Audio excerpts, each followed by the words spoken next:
이 시간도 말씀을 통해서 하나님과 교제하는 시간이 되게 하여 주옵시고, 조건이 없는 아버지 사랑에 푹 빠져 그 사랑의 감동을 느낄 수 있는 귀한 시간 되게 하여 주옵시며, 예배를 방해한 악한 것은 예수의 이름으로 물리쳐 주옵시고, 오직 주님의 은혜만 가득한 복된 시간 되게 하여 주옵소서. 주님 시족을 주께 의탁하오며 살아계신 우리 주 예수 그리스도 이름으로 간절히 기도 올려옵나이다. 아멘. 오늘도 주님의 이름으로 환영하고 사랑하고 축복합니다. 아멘. 캐나다에 있는 전사인 집사님도 한 주간 건강하고 행복해지시기 바랍니다. 저희들이 오늘 오전 예배 마치고 안동으로 따뜻한 사모님 겨울나기 그래서 나눔 행사를 갑니다. 약 100벌 정도 옷을 싣고 가는데 그 행사가 잘 마치고 은혜롭게 서로 좀 하나님의 사랑을 나눌 수 있는 그런 행사가 되게 해달라고 같이 기도해 주시기를 부탁드리겠습니다. 제가 이런 말씀 드렸습니다. 여러분, 이제 금년도 3주밖에 남지 않았습니다. 우리는 이쯤 되면 금년을 정리하고 내년을 설계하게 되어 있습니다. 근데 중요한 것은 금년에 내가 살아왔으면서 당했던 실패 또는 패배의 아픔, 상처를 그대로 두고 그것을 치료하지 않고는 좀 더 나은 2014년도를 계획할 수 없다는 사실입니다. 나를 힘들게 했고 내가 패배의 상처에 젖어서 울게 만들었던 그 사건, 그 자리, 그 사람 반드시 정리해야만이 좀 더 나은 2014년을 계획할 수가 있습니다. 그러면 2014년도에 내 상처를, 2013년도에 내 상처를 잘 정리하고 2014년도를 24년이요? 2000 아직 내 나이가 60인 줄 아는 모양이에요. 자, 2024년도를 잘 정리하려면 반드시 그 상처를 치료해야만 한다는 겁니다. 그러기 위해서 지난 시간에 말씀드렸던 것처럼 첫 번째, 실패 현장에 다시 가야 한다.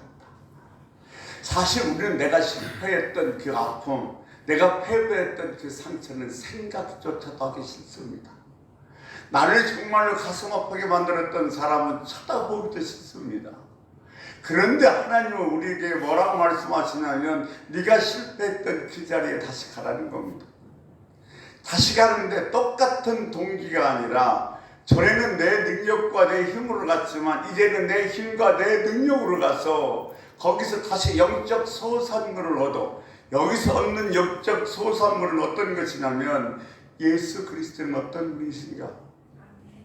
예수에 대한 가치를 깨달고 되면 그 아팠던 내 상처도 다 치료되고 회복되면서 하나님의 영광의 자리까지 나갈 수가 있다는 겁니다. 아멘. 아픔의 상처 반드시 회복하시길 바랍니다. 두 번째, 말씀으로 돌아가라고 그랬습니다. 사실 오늘은 성서주일입니다. 여러분, 우리가 말씀을 읽고 말씀을 듣고 말씀을 가까이 하는 거 매우 중요하는데 이 여호수아가 전쟁 내내 뭐 했냐면 예배드렸습니다. 그리고 돌판에다가 말씀을 새겼습니다. 이 말은 우리 심령 속에 말씀을 새기는 겁니다. 여러분, 우리가 말씀을 읽고 말씀을 묵상하고 말씀을 듣고 말씀을 내 것으로 만들어야 될 가장 중요한 이유는 뭐냐면 말씀이 길이요 진리요 생명이요 방법이기 때문에 그렇습니다. 뒤에도 제가 잠깐 말씀드리겠습니다만 말씀을 듣고 말씀을 읽는데도 말씀대로 살 수 있다면 어떤 유혹도 물리칠 수 있다면 얼마나 좋겠습니까? 목사는 그러면요 유혹에 빠질 일도 없겠지요.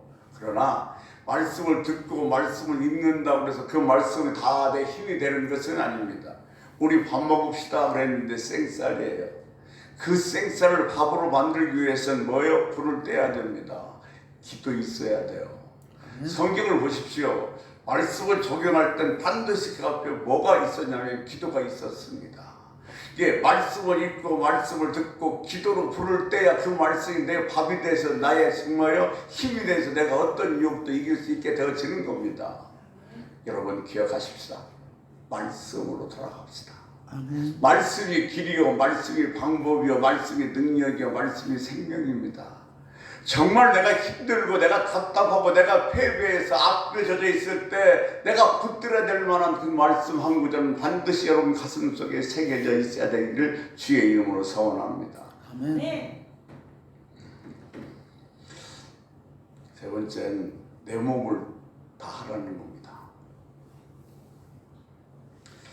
하나님이 우리를 고쳐주시고 치료하시는 게 힐링인데 그것은 그냥 되는 것이 아니라 내가 할 목이 있다는 거예요.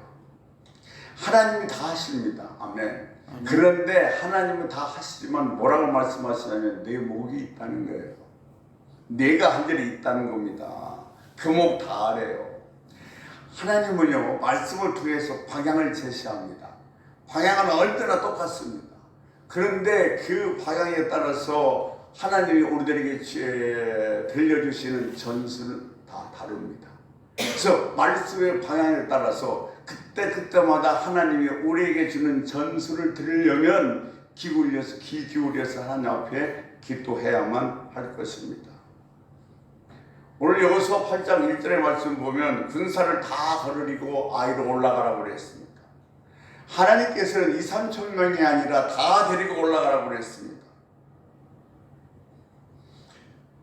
첫 번째, 내 몸을 다해서 뭐냐면 최선을 다해야 됩니다. 전체가 움직여야 됩니다. 사랑하는 성도 여러분, 우리도 작은 일이라고 시시하게 여기지 말고 최선을 다할 때 큰 일도 최선을 다하고 더 큰 일도 하나님께서 맡겨주실 줄로 믿습니다. 그러니까 이거 시시한 일, 내가 이것쯤이야 대충 하지 마십시오. 작은 일에도 최선을 다할 수 있는 하나님의 은혜가 있기를 소원합니다. 그 전략을 보면 3만 명을 갖다가요 한밤중에 움직여서 아이성 뒤에 매복시켜 놓습니다. 두 번째는 뭐냐면 5천 명을 이 아이성과 베델성은 서로 가깝기 때문에 연합하여 도울 줄 모르니까 거기다가 잠복시켜 놓습니다. 그리고 나머지 군사는 전면으로 뛰어 소리내면서 공격해 갑니다. 그러면 이 아이성에 있는 군사들이 싸우려고 나올 때에 성은 비게 되지요. 그러면 뒤에 잠복했던 군사들이 아이성에 들어가서 아이성을 전복해 버립니다. 이 아이성 군사들이 이스라엘 백성들이 도망가니까 아이다 저들이 패해서 도망가는구나 싶어서 쫓아오다 보니까 성에서 불이 납니다. 되돌아서 다시 성으로 가려고 하는데 양쪽이 협급해서 결국 아이성 군대는 진멸하고 말지요.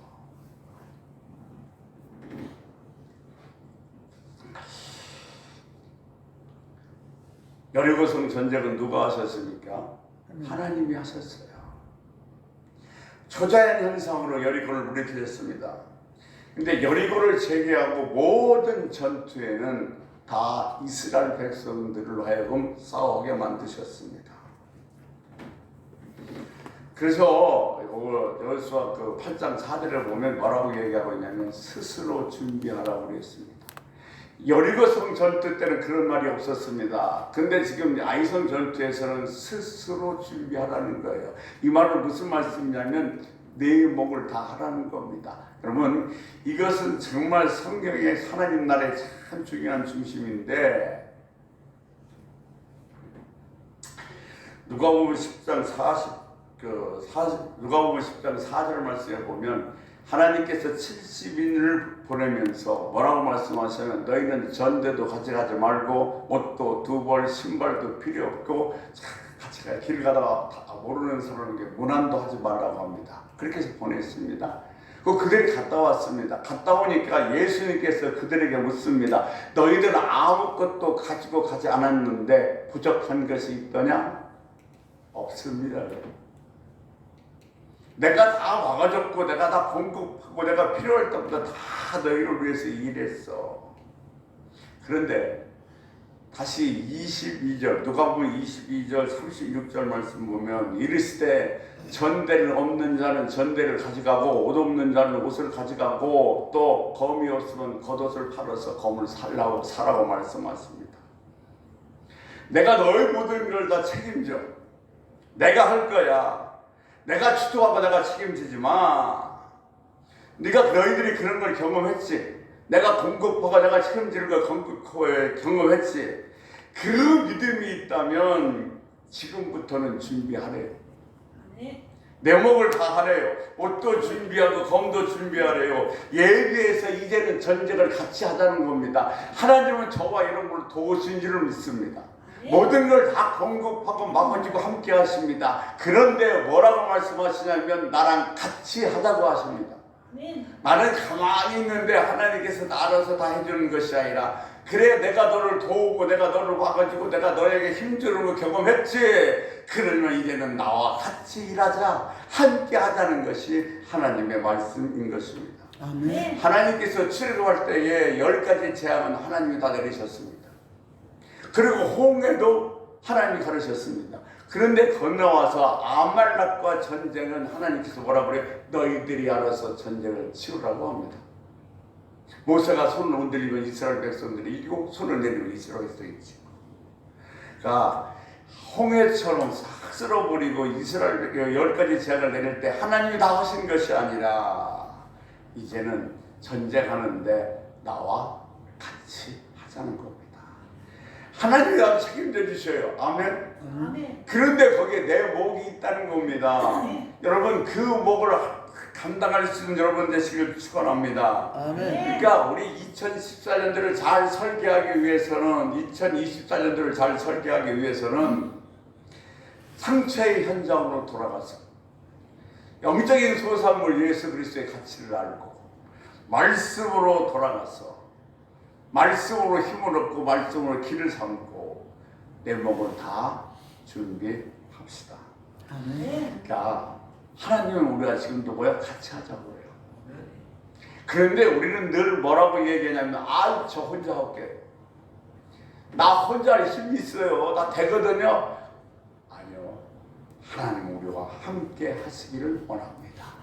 늘 하나님과 함께 하시기를. 그래서 어떤 곳에서도 승리할 수 있는 복된 여러분 되시기를 주의 이름으로 축원합니다. 아멘. 오늘 본문을 이제 이어보겠습니다. 마트 5개를 운영하는 사장님이 계셨습니다. 근데 한 마트 앞에 큰 대형 마트가 들어온다는 정보를 재빠르게 입수하셨습니다. 그래서 자기 그 마트가 들어온다는 그 앞에 있는 자기 마트를 시세보다 3천만 원을 싸게 매물로 내놨습니다. 근데 바로 산다는 사람이 있어서 매매 계약을 하고 돌아옵니다. 근데 돌아오는 길에 이 사장님이 마음이 찝찝한데 뭐가 찝찝하냐면 그 앞에 큰 마트가 생긴다는 사실을 말해주지 않았던 겁니다.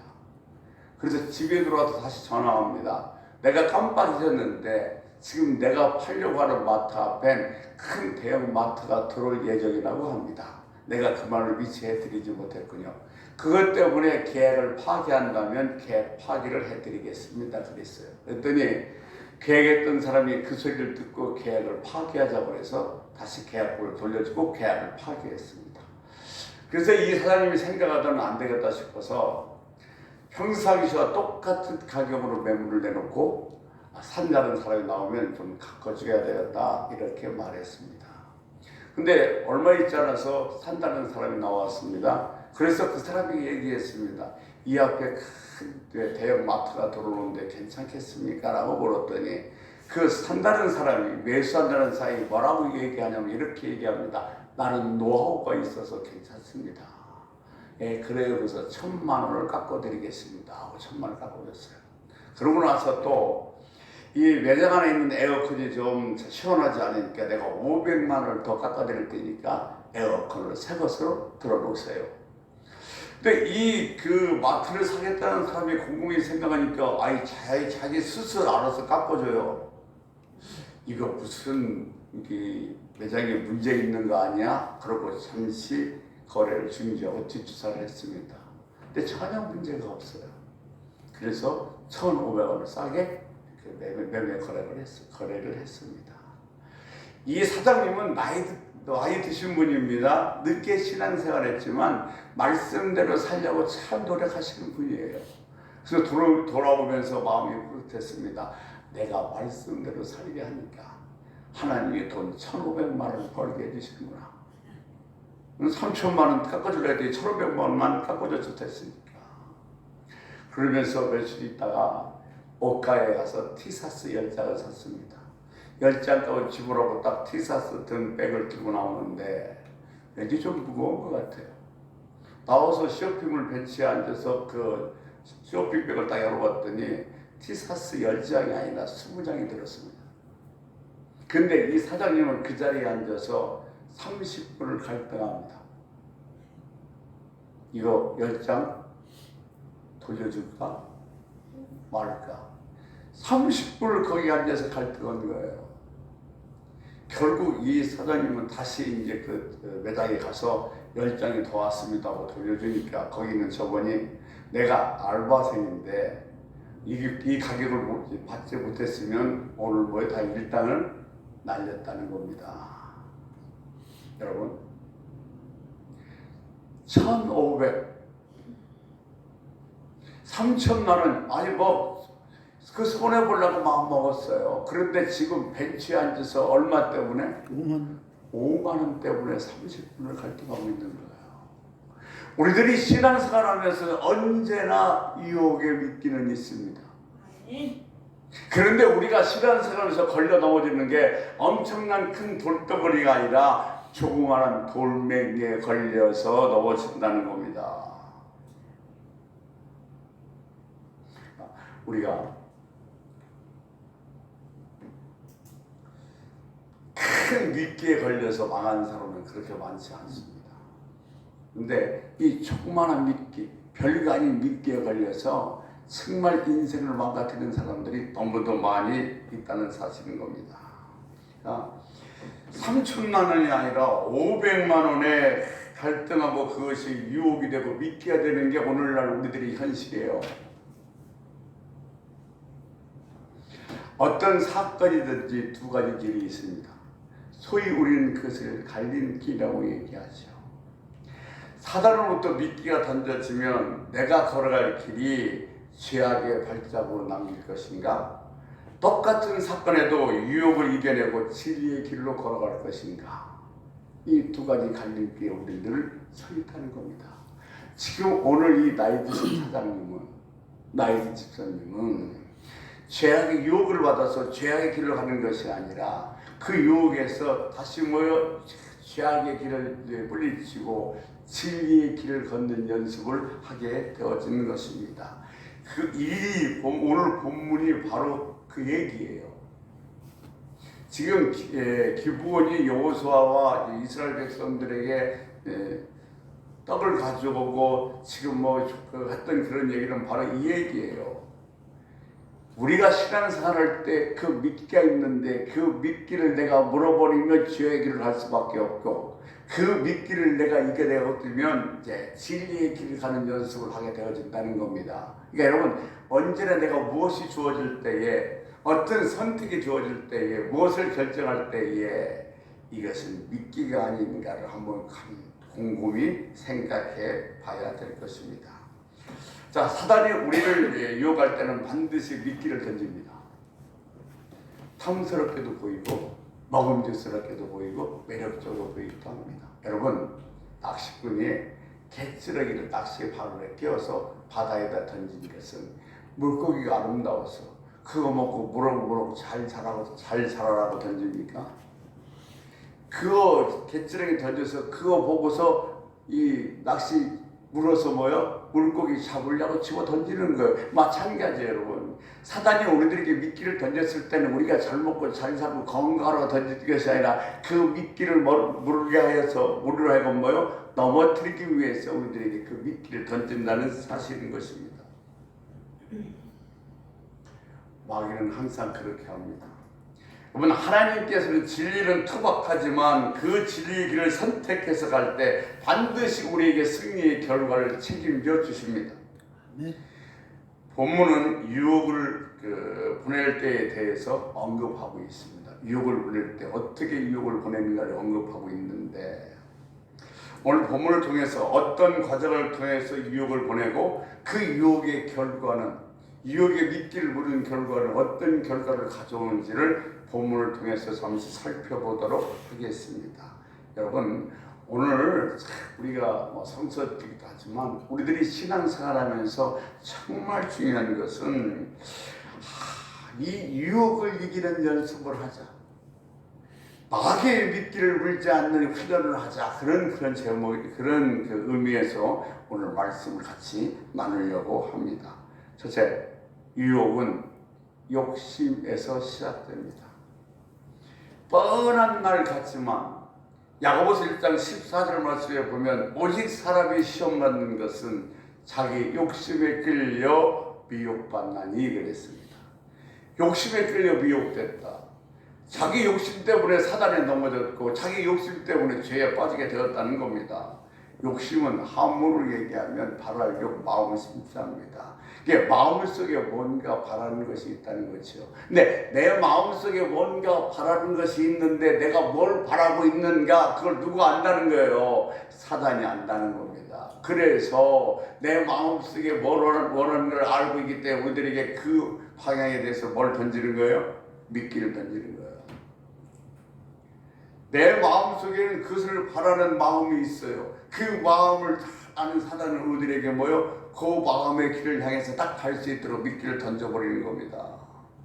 그러니까 지금 여러분에게 내가 구슬과 딱지 줄게. 나랑 같이 갈래요? 그러면 갈 사람 있어요? 없어요.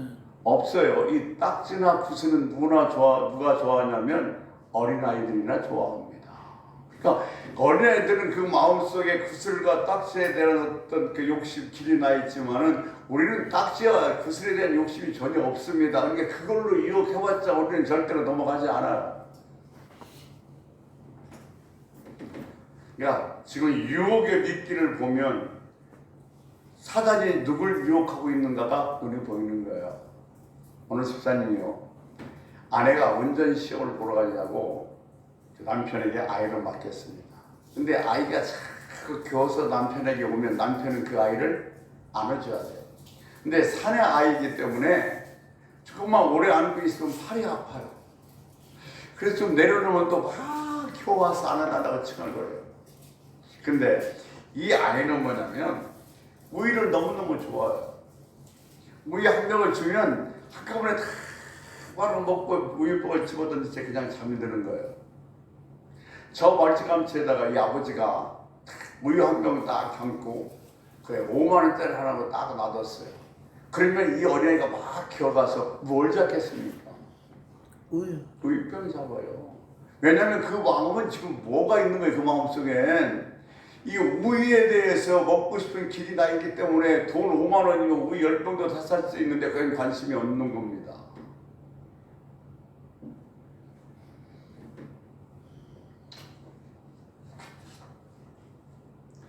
아이 바램, 욕심은 우유입니다.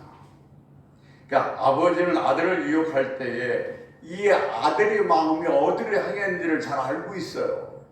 그래서 멀찌감치다가 우유 한 병을 내는 겁니다. 그러니까 그거와 마찬가지로 사단도 우리를 유혹할 때 욕심, 즉 우리 마음이 어디를 향해서 길을 나 있는지를 알고 있다는 겁니다. 그래서 거기를 향해서 우리들에게 미끼를 던져버리는 거예요. 정말 그럴까요? 에덴 동산에서 하와를 한번 살펴보겠습니다. 이 사단은 이 하와를 유혹할 때 먼저 이 하와의 마음의 길을 찾았습니다. 하와의 마음의 길이 어디로 향해서 욕심을 내고 있는지 곧 알았습니다. 그래서 뭐라고 얘기하냐면 선악과를 먹어도 안 죽어. 그리고 네 눈이 밝아져서 하나님과 같이 돼. 왜 그런 미끼를 던졌을까요? 선악을 아는 갈림길이 있습니다. 보세요. 한 길은 유혹을 받아 죄의 길로 돌아서는 유혹의 길이고 또 한 길은 선악과 앞에서 하나님과 이 하와가 구별되는 길입니다. 에덴 동산에 있는 모든 과실은 다 뭐라고 그랬습니다. 그러니까 하와와 하나님과 구별이 없습니다. 그런데 중앙에 있는 선악을 알게 하는 나무 열매를 먹지 말라고 그랬습니다.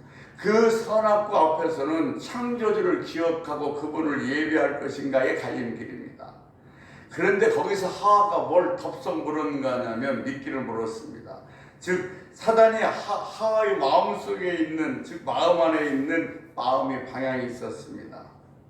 그것을 알았던 거예요. 내가 뭐요? 선악과 앞에서 나도 저걸 먹고 싶고 하나님과 같이 되고 싶은 그 욕심이 그 안에 있었기에 하와의 그 마음을 알았던 이 사단은 그 미끼를 집어 던진 겁니다. 자, 오늘 본문에 보면 여호수아 9장 8절에서 이런 얘기를 하고 있습니다. 그들이 여호수아에게 이르되 우리는 당신의 종들이다 하매 여호수아가 그들에게 묻되 너희는 누구며 어디서 왔느냐. 그러다가 이 골프에 있으면 이그 말씀에 우리는 당신의 종들이다 말에 참 빨간 줄을 딱 씌워놔야 돼요. 지금 이 성경을 보면 기브온 족속들이 여호수아와 이스라엘 백성들을 속일 때에 미끼로 던진 것이 떡을 뜨거운 것이 가져왔는데 그것이 식어서 뭐요? 곰팡이가 났고 포도주는 식어서 낡아서 터졌고 또한 신발은 다 낡았어. 이게 이 기드온과 이스라엘 백성들을 유혹하는 것이 아니라 지금 이스라엘 백성들과 여호수아에게 던진 미끼는 무엇인가 하냐면 그들이 여호수아에게 대답하여 우리는 당신의 종들입니다. 종이라는 소리에 여호수아와 이스라엘 백성들을 미쳐버린 거예요. 430년 동안 그들은 뭐였어요? 종이었어요. 한 번도 주인이 된 적이 없어요. 그런데 지금 기브온 족속들이 와서 뭐라고 얘기했냐면 우리는 당신들의 종이니 미쳐버리는 거죠. 430년 동안 한 번도 주인이 되어본 적이 없어요. 주인을 기쁘게 하는 것에 그 밑에서 살았습니다. 그들의 마음속에는 뭐가 있는지 사단이 알았어요. 이게 기브온 사람들이 가지고 있는 것, 뭘 가지고 왔는가, 그것은 다 그의 유혹의 미끼가 되지 않아요. 뭐가 유혹의 미끼였냐면 우리는 당신의 종입니다. 이 종소리가 이스라엘 백성들을 그냥 뻑하게 만드는 거예요. 그들의 마음속에는 욕심이 있었습니다. 그 욕심이 뭐냐면 나는 누구에게가 존경받고 싶다. 나는 누구에게가 섬김받고 싶다. 나는 누구에게가 명령을 내리고 싶다. 나는 한 번도 명령을 내려본 적이 없거든요. 매일 명령만 받았지. 욕심, 명예욕이 있었습니다. 그래서 지금 사단이 그들에게 우리는 당신의 종입니다라는 미끼를 던졌고 그 미끼를 여호수아와 이스라엘 백성들이 본 겁니다. 노예로 살던 여호수아와 이스라엘 백성들이 당신은 종입니다 이렇게 높여주고 박수치고 허리를 숙이니까 이스라엘 백성들이 나의 나됨을 잃어버린 거예요. 시험에 빠져버린 겁니다. 그 속에 미혹되어서 꿀꺽 삼켜버린 것입니다. 그러니까 우리가 성경을 읽을 때 겉으로만 읽으면 안 됩니다. 이어 곰팡이 난 떡, 낡은 신발, 옷, 이것이 미끼가 아니라 우리는 당신들이 종입니다. 이게 미끼였던 겁니다. 그들이 높임 받을 때 흔들렸습니다. 나를 잃어버리면 우리는 욕심의 명예에 대한 자신들의 마음에 길이 나 있기 때문에 사단이 그 욕심의 마음의 길을 알고 미끼를 던져버린 거예요. 한 절 더 보면 9장 14절에 이런 얘기를 합니다. 우리가 양식을 취하고 어떻게 할지 여호와께 묻지 아니하고 그랬어요. 그 양식을 취했다고 그랬어요. 기브온 족속들이 갖고 온 양식을 취했다고 그랬는데 그 양식은 한마디로 말해서 뭐예요? 조공이에요. 조공. 그들은 430년 동안 애굽 사람들에게 뭐 바쳤어요? 조공 바쳤어요. 열심히 농사져서 내 것은 하나도 없었어요. 다 그 주인에게 줘야만 했습니다.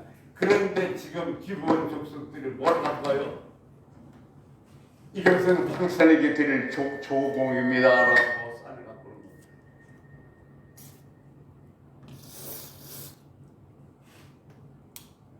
옵니다. 지금 이 짓이 이스라엘 백성들이 애굽에서 400년 넘게 한 짓에 조공이 되는데, 그런데 이제 자기가 그 조공을 받게 되었습니다.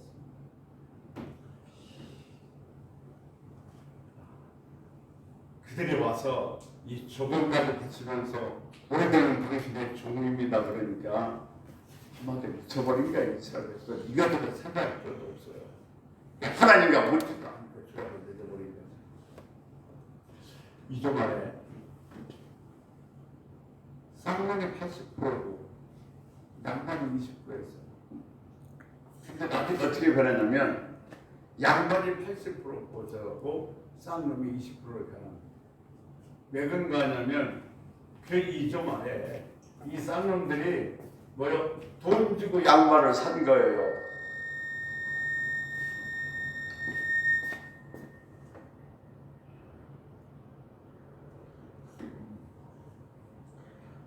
에헤, 이거 한번 해보고 싶었어.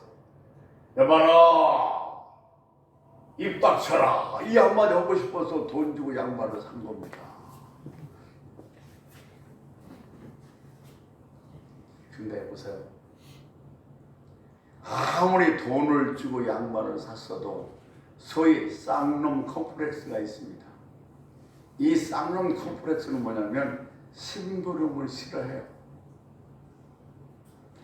종일로 있었을 때 매일 밥만 먹고 뭐 했어요? 주인이 심부름만 했어요. 그래서 심부름을 시키면 하기 싫고 짜증난다. 내게 쌍놈의 컴플렉스 있는 거예요. 기쁜 마음으로 내가 이렇게 해서 상대방이 좋고 정말 편해진다면 할렐루야 보는 거죠. 우리 이런 얘기예요. 저 사람은 전에는 안 그랬는데 돈 좀 버는 이 사람이 변했어. 달라졌어. 그 사람 변한 게 아니에요. 그 사람이 그 사람입니다. 그런데 내가 돈이 없었을 때는, 힘이 없었을 때는 내가 나오지 않은 거예요. 그런데 이제 내가 힘이 좀 생기니까 내 안에 있었던 뭐가 나오는 거예요. 이제 진짜 내가 나오는 겁니다. 그때는 어떻게 할 방법이 없어요. 할 수 없었어요. 그런데 이제는 돈이 생기고 힘이 생기니까 진짜 내가 나오는 겁니다.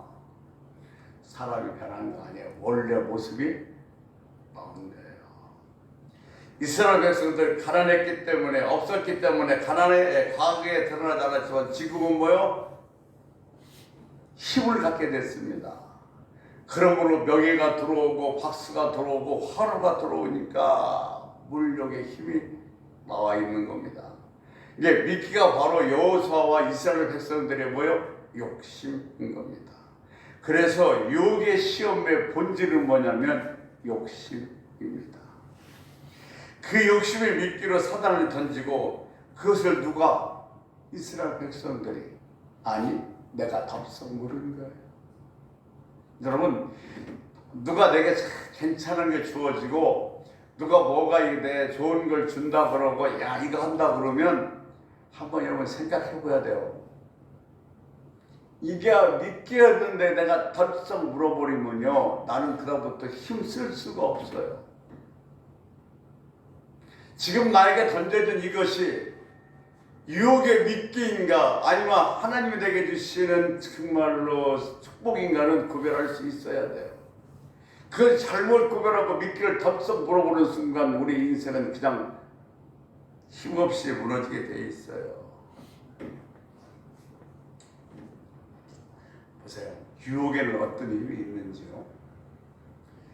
이 하와는, 아담과 하와는 하나님께 어떤 말씀을 들었냐면 이런 말씀 들었어요. 선악과 열매를 먹으면 정령 죽으리라 그랬어요. 근데 사단 뱀이 와서 열매를 먹어도 안 죽는데요. 이게 미끼가 온 거예요. 자, 유혹하려고 할 때 그 미끼를 먹고 보고 그 미끼를 딱 물었습니다. 그 딱 미끼를 본 순간 뭐가 생각나지 않냐면 하나님의 말씀이 생각나지 않는 거예요. 이게 유혹의 엄청난 힘입니다. 내가 내일 들었고 잘 알고 있는 하나님 말씀인데 내가 유혹의 미끼를 딱 무는 순간 그 말씀은 생각나지 않아요. 그 말씀은 나를 향해서 힘을 쓸 수 없어요. 나는 그 말씀에 대해서 순종할 수 없어요. 이게 아주 무서운 느낌인 겁니다.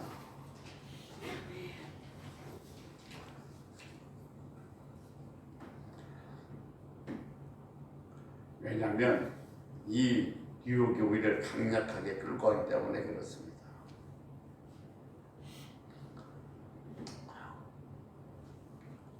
이 물고기가 낚시꾼이 던진 그 지렁이를 딱 물면 그 다음부터는 자기 마음대로 아무것도 할 수 없어요. 낚시꾼이 끌어당기는 대로 끌려갈 수밖에 없어요. 그러니까 우리가 사단이 던진 미끼를 딱 물어보는 순간 나는 나의 마음대로 아무것도 할 수가 없어요. 그럴 능력이 없어요. 사단이 이끄는 대로 질질질 끌려갈 수밖에 없다는 겁니다. 이게 유혹은 이처럼 강력한 힘이 있습니다. 여러분 말씀 정리하면서 우선 이런 말씀 드릴게요. 내게 뭔가 딱 주어졌을 때 이것이 내 안에 욕심이 있어서 사단이 던진 미끼인가 한번 꼭 생각해 봐야 됩니다. 내가 그걸 덥석 물어버리면 나는 절대로 하나님의 뜻대로 하나님 말씀대로 살 수 없습니다. 사단이 이끄는 대로 갈 수밖에 없어. 그러니까 우리들이 신앙생활을 할 때 이 유혹은 날마다 그리고 언제든지 있습니다. 그러나 이 미끼가 정말로 사단이 던 미끼인지 하나님이 내게 주신 축복의 징조인지를 구별할 수 있어야 돼요. 내 안에 욕심 이 없게 해달라고 하나님께 늘 기도해야 됩니다. 제가 늘 강조하지만 기도에도 욕심 들어가면 안 돼요. 그것이 사단의 미끼가 될 수 있기 때문에 그렇습니다. 기도하겠습니다. 하나님, 우리가 신앙생활하는 동안에 유혹은 언제나 있습니다. 근데 유혹을 할 때 그 미끼를 던지는데 그 미끼는 내 마음속에 나와 있는 그 바람의 길이 바로 그 미끼의 원동력이 된다고 그랬습니다. 우리 앞에 어디가 주어질 때 좋은 것이 신난 일이 주어졌을 때 이것이 사단의 미끼인가